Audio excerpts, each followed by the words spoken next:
Magandang araw sa inyong lahat. Ako si Hanilyn Bustero at welcome sa aking vlog. Ngayon, samahan niyo akong tuklasin ang isa sa pinakatatanyag at kahangahangang tanawin sa Pilipinas, ang Chocolate Hills ng Bohol. Kung mahilig ka sa paglalakbay at tuklas ng magagandang lugar, so, ang Chocolate Hills ay matatagpuan sa lalawigan ng Bohol, sa gitnang bahagi ng Visayas. Tinatawag itong Chocolate Hills dahil sa panahon ng tag-init o tagtuyot, magiging kulay tsokolate ang damong tumutubo sa mga burol.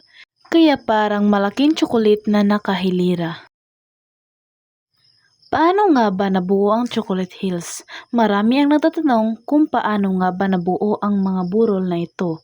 Ayon sa mga siyentipiko, dati raw ay nasa ilalim ng dagat ang lugar na ito at puno ng limestone o apog.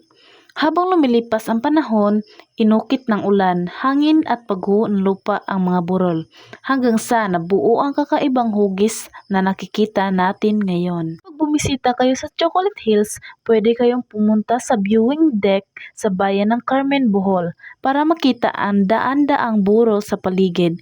Pwede rin kayong mag-ATV ride, mag-picture taking at syempre mag-enjoy kasama ang pamilya o mga kaibigan.